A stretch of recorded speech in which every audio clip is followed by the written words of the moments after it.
Bahas aku aja. Sepertinya Al-Quran tidak terbatas untuk siapa, kapan, dan di mana. Coba ambil Al-Quran kita tes. Hah? Oke. Kita tes ya. Dapat. Tapi nggak ada terjemahannya. Tapi aku mau kasih tahu dulu ya. Iya. Sebenarnya jadi gini. Ada pepatah lama mengatakan bahwasanya ketika murid sudah siap, guru akan datang. Ketika muridnya udah siap, gurunya akan datang. Kenapa? Karena kebanyakan pelajaran yang nggak nyampe itu bukan karena gurunya yang salah. Tapi muridnya nggak siap. Setuju sih. Karena sebenarnya gini, aku meyakini ya, Allah tuh akan membukakan hati seseorang dulu, baru Allah mempermudah dirinya untuk memahami Al-Quran. Maka di dalam Al-Quran sendiri Allah katakan, bagi orang-orang yang Allah kehendaki keimanan bagi dia, maka hatinya dilapangkan untuk menerima keimanan. Tapi barang siapa yang Allah itu tidak ridho dia itu untuk mendapatkan keimanan ya, dalam arti maksudnya gini, dia sendiri yang menutupi dirinya sendiri. Allah akan nggak mau dengar. Allah akan membuat dadanya sesak, seperti sedang mendaki langit.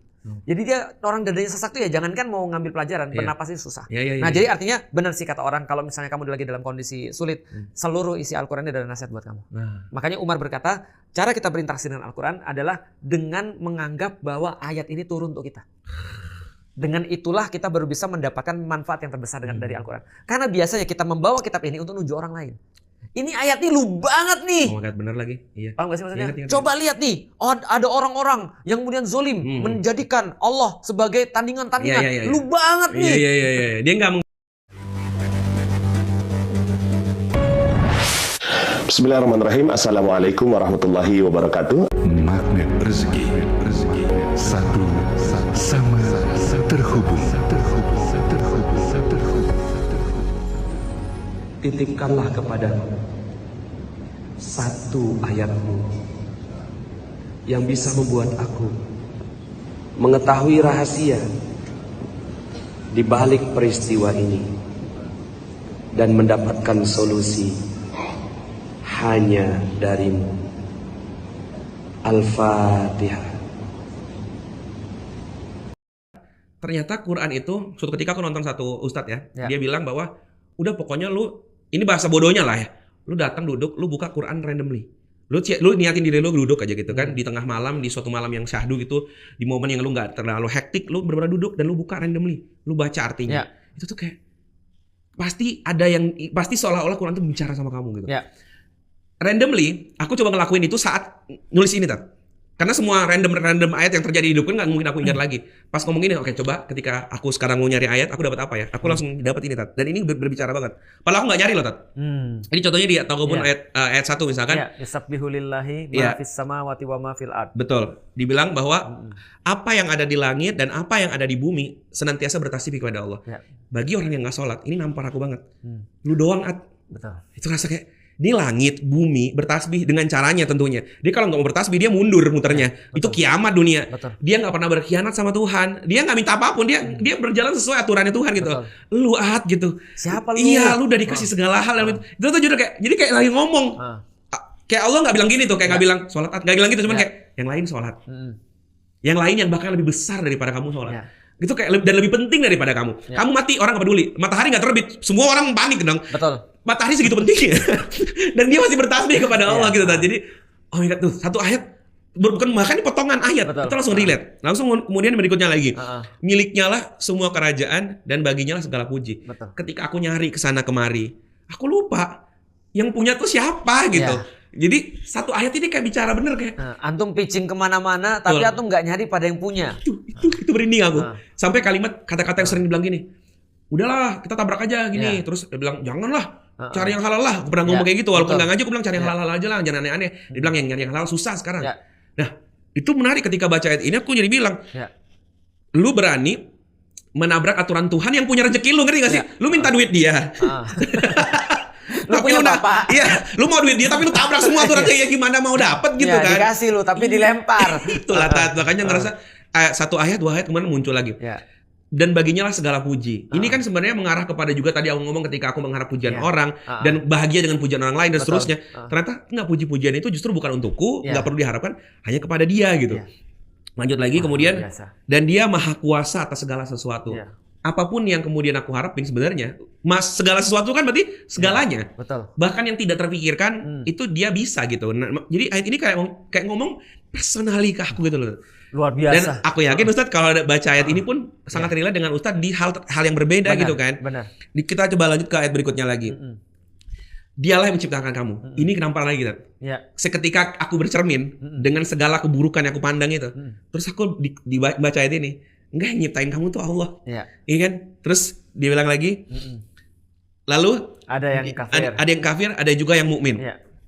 Dan Allah Maha melihat apa yang kamu kerjakan. Jadi pertama aku tahu bahwa Dia yang nyiptain aku. Jadi saat aku nggak bersyukur nih, apapun yang terjadi di depanku nih, jelek ataupun ganteng ataupun apapun yang kau lihat nih, kalau aku nggak bersyukur berarti aku sedang menghina yang menciptakan aku kan. Oh, jangan-jangan antum yang ada di Instagram yang viral itu. Siapa tuh? Dia tidak sedang menghina lo.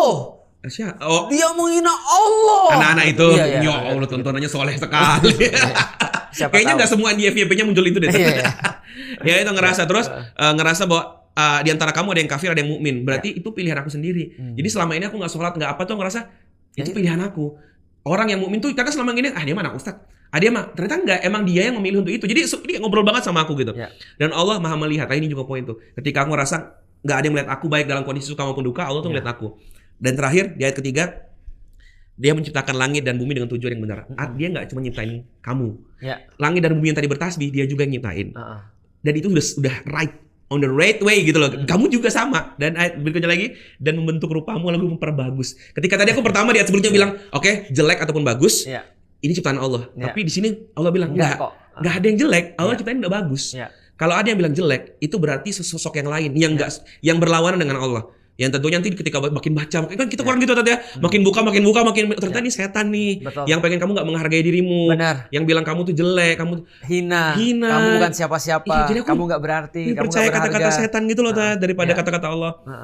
Dan kepadanya lah tempat kembali. Di titik ini aku menyerah, langsung ngerasa kayak, oh ternyata apapun aku usahain, ujungnya balik ke Allah lagi. Langsung syahadat tentunya. Ini udah syahadat lagi. Beda pisah kita.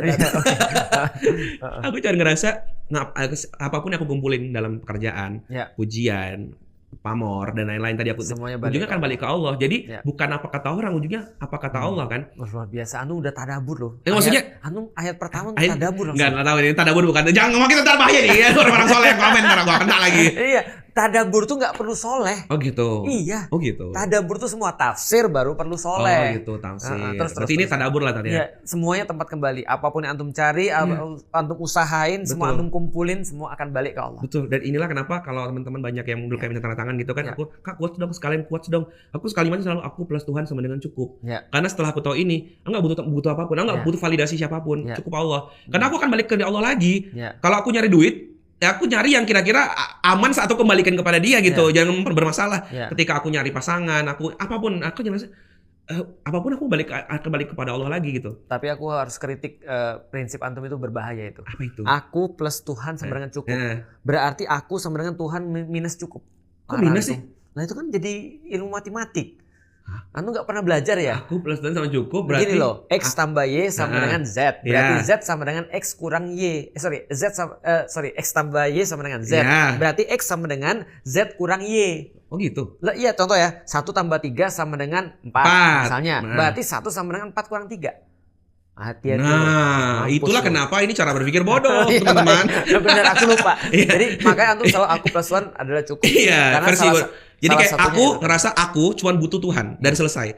Jadi ketika aku butuh teman, biarkan Tuhan yang menghadirkan teman untukku. Kalau antum merasa bahwa antum kurang, biarkan Allah mencukupkan aku. Kalau antum merasa antum tidak bagus, Allah yang akan membaguskan. Betul. Kalaupun aku salah, biar Allah menegurku. Kalau aku nggak sanggup, Allah menguatkanku kayak gitu. Jadi kayak ngerasa ya itu.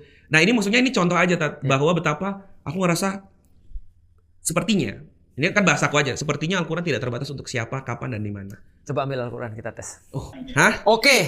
Kita tes ya. Dapat. Tapi nggak ada terjemahannya. Tapi aku mau kasih tahu dulu ya. Sebenarnya jadi gini. Ada pepatah lama mengatakan bahwasanya ketika murid sudah siap, guru akan datang. Ketika muridnya udah siap, gurunya akan datang. Kenapa? Karena kebanyakan pelajaran-pelajaran yang nggak nyampe itu bukan karena gurunya yang salah, tapi muridnya nggak siap. Setuju sih. Karena sebenarnya gini, aku meyakini ya, Allah tuh akan membukakan hati seseorang dulu, baru Allah mempermudah dirinya untuk memahami Al-Quran. Maka di dalam Al-Quran sendiri Allah katakan, bagi orang-orang yang Allah kehendaki keimanan bagi dia, maka hatinya dilapangkan untuk menerima keimanan. Tapi barang siapa yang Allah itu tidak ridho dia itu untuk mendapatkan keimanan ya, dalam arti maksudnya gini, dia sendiri yang menutupi dirinya sendiri. Allah akan nggak mau dengar. Allah akan membuat dadanya sesak, seperti sedang mendaki langit. Jadi dia orang dadanya sesak tuh ya, jangankan mau ngambil pelajaran, bernapas itu susah. Iya. Nah, jadi artinya benar sih kata orang, kalau misalnya kamu lagi dalam kondisi sulit, seluruh isi Al-Quran ini adalah nasihat buat kamu. Makanya Umar berkata, cara kita berinteraksi dengan Al-Quran adalah dengan menganggap bahwa ayat ini turun untuk kita. Dengan itulah kita baru bisa mendapatkan manfaat yang terbesar dari Al-Quran. Karena biasanya kita membawa kitab ini untuk nunjuk orang lain. Ini ayat ini lu banget nih. Oh my God, bener lagi. Iya. Paham gak sih maksudnya? Ingat. Coba lihat nih, ada orang-orang yang kemudian zolim menjadikan Allah sebagai tandingan-tandingan. Iya. Lu banget nih. Iya. Dia nggak berkaca ke dirinya ya, nggak. Padahal Al-Quran ini harusnya menjadi benefit yang paling besar bagi diri kita sendiri. Iya, Oke, iya. bismillah. Antum yang buka berarti untuk antum kan? Oke. Kita akan buka ya. Ya, dapatnya surat apa tak? Dapatnya surat An-Naml. Oke, ayat berapa? Biar Oke, aku cari ini ya. internet artinya. Aku nggak hafal soalnya. Oke, kita baca surat ke berapa nih? An-Naml ayat? An-Naml surat ayat ke berapa? An-Naml ayat ke 8 81.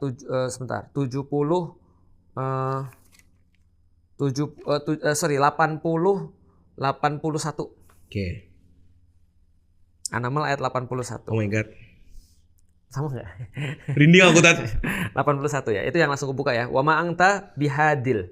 Wa ma anta bihadil artinya bukanlah Anda yang memberikan petunjuk. Iya, dan kau tidak akan memberikan petunjuk. Wa ma anta bihadil ummiya. Dan tidaklah Anda yang dapat memberikan petunjuk kepada orang-orang yang buta, ummi. Andola latihim, atas kesesatan mereka. Iya. Intusmi'u, sesungguhnya engkau hanya mendengar ya. Engkau tidak dapat menjadikan. Engkau tidak dapat seseorang pun mendengar. Intusmi'u illa mayyu'minu bi ayatina. Ya, kecuali orang-orang yang beriman kepada ayat-ayat kami. Iya. Ayat-ayat yang Allah turunkan. Fahum muslimun, dan mereka adalah orang-orang yang berserah diri. Luar biasa. Itu relate banget sama Ustaz untuk ngomong. Betul, makanya percaya nggak? Aku pernah pas sama Ustadz Hanan sama teman-teman yang lain, itu kita saling baca Quran. Tahu nggak aku dapat ayatnya apa? Aku dapat ayatnya tentang hal yang benar-benar real yang aku selalu keluhkan kepada Allah. Bahwasanya bahwasanya aku kan selalu bilang pada Allah ya, kenapa bapakku nggak jadi muslim? Padahal sebenarnya kalau aku lihat bapakku itu adalah orang yang paling berhak untuk mendapatkan hidayah. Karena ketika aku berdakwah selama ini tidak ada yang bantu aku sebesar jadi gini, nggak ada satupun jamaah yang bantu aku sebesar bapakku bantu aku. Gitu kan ya. Lalu kemudian aku bilang kenapa dia nggak dapat hidayah? Terus aku baca ayat itu. Dapatnya apa? Bahwa yang aku baca adalah bahwasanya hidayah itu bukan milik kamu. Akan tetapi Allah yang punya hidayah. Ini adalah ayat yang turun ketika Rasulullah itu menghadapi pamannya yang dalam keadaan sekarat. Itu kan ya. Lalu kemudian ketika sekarat meninggal tanpa masuk Islam. Saking sedihnya Rasul ditegur oleh Allah dengan ayat tadi. Apa ya ayatnya? Kok aku jadi lupa ya? Ya, tapi tahu. Kok aku jadi lupa langsung ya? Ini kayaknya langsung teguran nih kepada teguran. Emang antum tadi buta dan apa tadi? Apa namanya? Bukan inhuwa ila wahyu yuha. Sebentar aku jadi lupa. Bentar aku ingat dulu ya. Bukan. Coba ketik ini, apa namanya? Wallahu a'lamu bil muhtadin. Oh, ini ayatnya. Innaka la tahdi man ahbabta walakinallaha yahdi may yasha wa huwa a'lamu bil muhtadin. Itu aku baca tepat di ayat itu. Ayat 56. Betul. Nah, ketika aku ngeliat itu, aku pikir, aku sampai senyum aja. Aku bilang, ya Allah, ini yang aku khawatirin dan aku komplainin sama Allah tiap hari. Ternyata yang muncul itu. Nah, setelah aku baca tafsirnya, aku baru ngerti ini adalah ayat yang merupakan teguran Allah, bukannya teguran sekaligus hiburan Allah kepada Nabi. Betul ini disebut di sini. Iya, teguran dan hiburan kepada Nabi. Kenapa teguran? Karena seolah-olah Allah pengen mengatakan bahwasanya jangan pikir bahwa itu tugasmu. Bahwa memberikan hidayah itu bukan tugasnya manusia, tapi tugasnya Allah. Jangan sampai kita berpikir bahwa kita menyalahkan diri gara-gara ada yang nggak dapat hidayah. Sekaligus hiburan bahwasanya Allah yang ngasih hidayah dan Allah lebih tahu. Artinya adalah apa? Bukan salah kamu. Tapi itu adalah urusannya Allah. Kamu nggak salah, kamu udah benar untuk mendakwakan Islam. Kamu udah melakukan terbaik kayak gitu lah ya. Betul. Nah, artinya betul. Artinya memang orang-orang ketika buka manapun, ketika dia memang perlu, Al-Quran akan jadi jawaban. Saking parahnya Al-Quran tuh bisa ngasih jawaban pada orang. Tahu nggak apa kata Abu Bakar? Kalau aku kehilangan sendal, aku carinya di Al-Quran. Bukan merendahkan. Soalnya orang bilang, lu hilang sendal nggak bisa nyari apa? Beli baru kayak enggak. Maksudnya adalah apa? Aku mengutamakan Al-Quran dibandingkan yang lain untuk nyari apapun.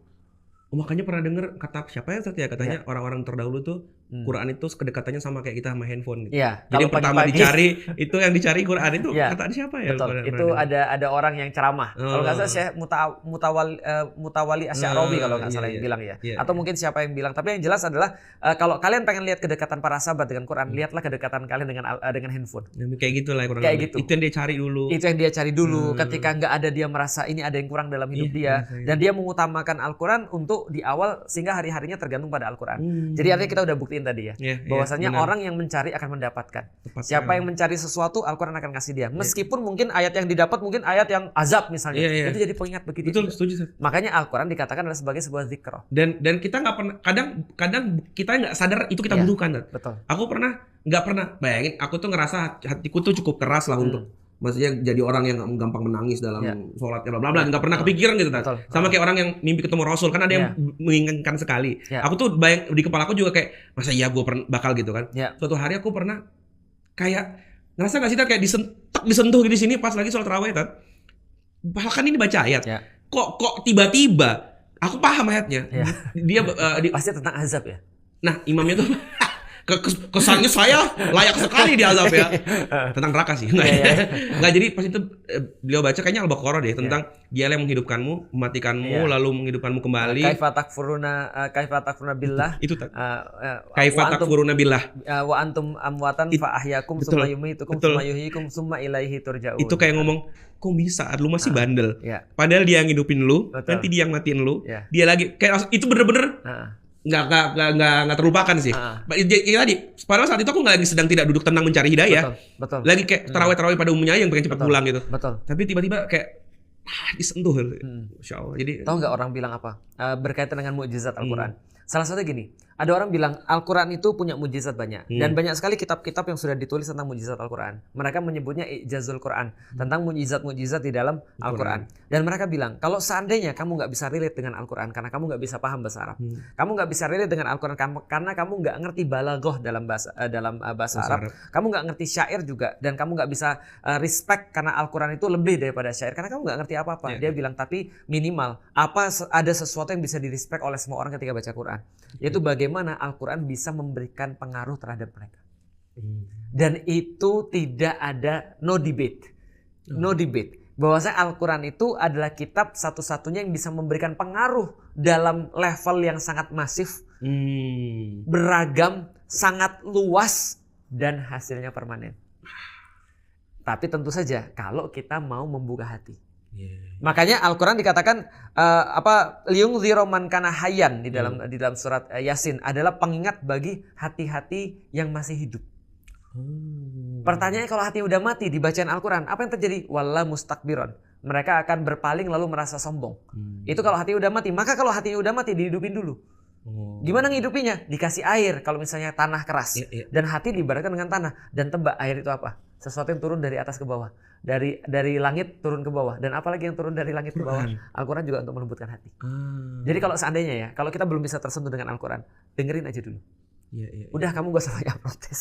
Dengerin aja dulu. Nanti hatimu udah lembut, kamu bisa ngambil pelajaran. Berarti ini kan pertanyaanku tadi. Emang efektif ya orang-orang yang dengerin Quran di jalan? Tau gak sih kayak ada sosial eksperimen? Kan dia gak paham juga. Ternyata bisa ya orang tersentuh walaupun nggak ngerti artinya. Tanah ada banyak. Ada tanah keras, ada tanah yang gembur, yang langsung kemudian dikasih air langsung masuk ke bawah. Ada tanah keras, ada tanah bablas. Ada bahkan kemudian tanahnya cuma ngalir doang. Nah, maka Allah katakan di dalam manusia itu ada beda-beda hati manusia, seperti tanah katanya Rasulullah, bukan kata Allah, kata Rasulullah. Maka hati orang mukmin itu ketika datang air dari atas ke bawah, dia nyerap menumbuhkan yang ada di dalamnya. Jadi ada biji-biji yang bagus tumbuh gara-gara air itu. Tapi kalau orang-orang yang mereka itu adalah orang-orang yang menolak, maka mereka kayak airnya bablas. Nah, ada orang yang munafik gitu ya, kayak semen, bablas tuh. Nah, kalau misalnya orang munafik itu air tanah seperti tanah yang cekung, dia bisa menampung tapi gak bermanfaat buat dia. Bermanfaatnya untuk orang-orang yang lain. Nah, tapi kalau hatinya udah kering, contoh gini ya, kalau ada orang yang hatinya masih hidup, dia berbuat kesalahan sedikit aja, dia merasa ini kayaknya ada sesuatu yang salah. Kayaknya aku gak nyaman nih. Tapi kalau hatinya udah keras, gitu kan ya, mau dia bermaksiat kayak apa aja, biasa. Kalau contoh ya, kalau antum lagi soleh-solehnya, antum makan ini halal atau haram? Tapi kalau antum lagi gak soleh, nggak usah ditanya lah. Antum kapan terakhir kali pergi naik tol? Kayaknya beberapa hari lalu. Berapa hari lalu? Berapa mobil merah yang antum temui? Waduh, lupa. Antum nggak pernah ingat kan? Iya. Tapi kalau ada orang bilang sama antum, setiap mobil merah yang antum lihat, antum akan dikasih 100.000. Nyari aku. Antum nyari, Iya. dan antum fotoin, Iya. dan antum lapor. Iya. Berapa mobil merah yang antum temuin. Betul. Oke, artinya apa? Ketika antum nyari itu baru muncul. Padahal mobil merah selalu ada di sekitar antum. Paham gak? It's already there all the time. Iya. Ini sudah ada jawabannya Oh di my sini. Tapi antum nggak nyari. Iya, iya. Ada yang bilang teori yang lain sih. Oke. Tapi yang jelas gini. Apa coba. itu? Nah, contoh, antum kapan terakhir kali pergi naik tol? Tol, Ah. kayaknya beberapa hari lalu. Berapa hari lalu? Iya. Berapa mobil merah yang antum temui? Waduh, lupa. Antum nggak pernah ingat kan? Iya. Tapi kalau ada orang bilang sama antum, setiap mobil merah yang antum lihat, antum akan dikasih 100.000. Nyari aku. Antum nyari, Iya. dan antum fotoin, Iya. dan antum lapor. Iya. Berapa mobil merah yang antum temui? Betul.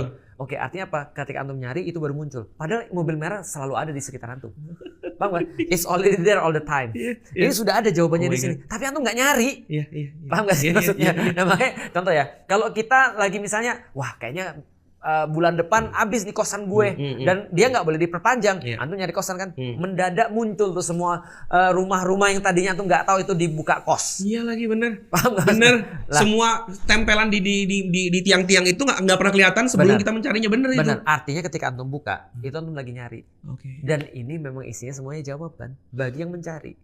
Wow. Itu mukjizat yang bisa diapresiasi oleh semua orang, bahkan dia nggak ngerti bahasa Arab. Masya Allah. Luar biasa ya. Wah, serang sekali Iya. pembahasan kita hari Luar ini, biasa. luar biasa ya. Jadi tadi setidaknya tanpa ilmu apapun kita bisa untuk dekat dengan Quran ya. Kita tidak harus jadi doktor dalam bidang bahasa Iya. seperti Ustadz Adi Hidayat untuk bisa mengapresiasi Al-Quran dan untuk bisa diapresiasi oleh Al-Quran. Iya, betul. Kita tidak harus jadi kayak Ustadz Somad yang ahli hadis untuk bisa kemudian menemukan kebaikan dan manfaat di dalam Al-Quran. Bahkan kita tidak harus bersuara merdu seperti Ustadz Hanan Ataki untuk bisa mendapatkan kebaikan di dalam Al-Quran. Betul. Ternyata Bukti Anda. bukan, aku mau menuju antum. Kan suara merdu Anda. Salah gue. Saya yang pertama tadi, yang nggak pinter tadi. Iya betul. Artinya bahkan orang yang paling sederhana pun yang mungkin merasa dia bukan apa-apa bisa menemukan relation dengan Al-Quran. Kita cuma perlu satu. Cari. Dan kita sudah merasa kita harus perlu dengan jawaban itu, maka jawaban itu akan muncul. Dalam Quran. Insyaallah. Jadi aku perlu jelasin, bukan random bukanya ya. Bukan itunya poinnya, bukan. Tapi hati kita yang siap. Itu ya. Makanya kalau Kita ada orang kita butuh, kita benar-benar rasa kita nggak butuh lain kecuali Allah gitu ya. Merasa baru rendah kita itu. random buka apapun itu nasihat buat kita dan pasti relate dengan kita. Oke. Itu sudah pasti. Artinya sama seperti lagu. Oke. Kalau orang lagi patah hati, ini cerita gue banget nih. Iya. Ini siapa sih penulisnya? Wush, Kok dia wush, nulis wush. cerita gue? Iya. Gitu kan ya. Iya. Tapi kalau kita lagi misalnya seneng, sama orang-orang lagu yang seneng itu cerita kita semua. Betul. Padahal mungkin yang penulis lagunya bilang nggak gitu juga. Jadi momen Ramadan ini mumpung ini bulannya Quran, Ya. berarti banyak-banyakin lah berinteraksi sama Quran ya Ustaz ya. Aku selalu berpikir begini, ya Allah, apa hadiahmu pada bulan ini?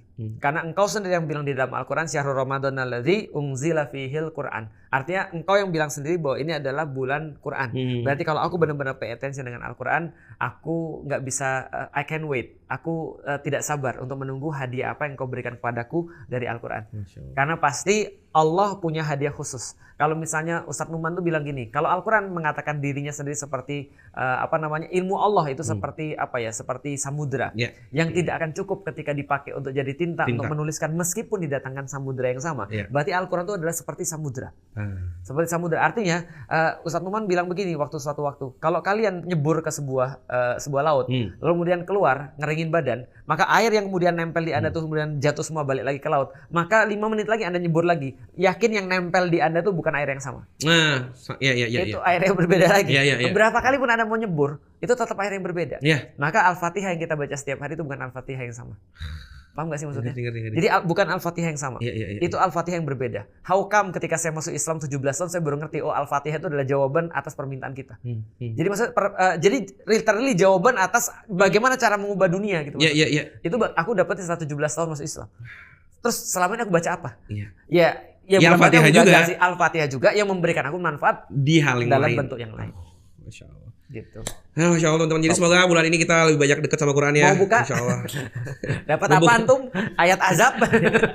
Coba bisa dipraktekin lah ya. Bisa, Malam bisa. ini Bisa. mengadu dulu, merasa berserah diri. apa pas buka puasa ini buka Al-Quran nih. Oh iya, betul ya. Coba Dan nih. dalam kondisi siap tadi ya. Dan coba komen apa yang didapat ya. Iya. Komen Setuju, apa yang didapat. boleh. Cerita dong, dapat Cerita dong. ayat apa dan bermakna apa buat kalian. Dan bernilai apa buat teman-teman sama sekalian. plus aibnya tipis-tipis lah. Jangan lupa ya. Jangan Kan lupa sudah ya. buka puasa kan kita boleh menggibah ya. Iya, kadang kalau buka puasa di jalan Iya. udah nggak sempet mampir macet segala macam. Iya, Buka puasa pertama gibah. Supaya menyedarakan buka puasa. Baik. Jangan ditiru, guys. Oke deh, sampai jumpa di acara Reconnect with Quran selanjutnya besok ya. Besok. Assalamualaikum warahmatullahi wabarakatuh. Belum subscribe dan baru saja menemukan channel ini, silahkan subscribe. Insya Allah Anda akan mendapatkan materi-materi yang terbaik dari channel ini. Insya Allah Anda adalah makhluk yang ajaib. Tinggal kita sempurnakan faktor-faktornya. Dan insya Allah dalam video-video berikutnya kita akan lanjutkan materi ini sampai Anda menemukan potensi terbesar diri Anda dan menjadi makhluk ajaib sebagaimana yang Allah Subhanahu wa Ta'ala inginkan untuk Anda. Sampai jumpa. Assalamualaikum warahmatullahi wabarakatuh.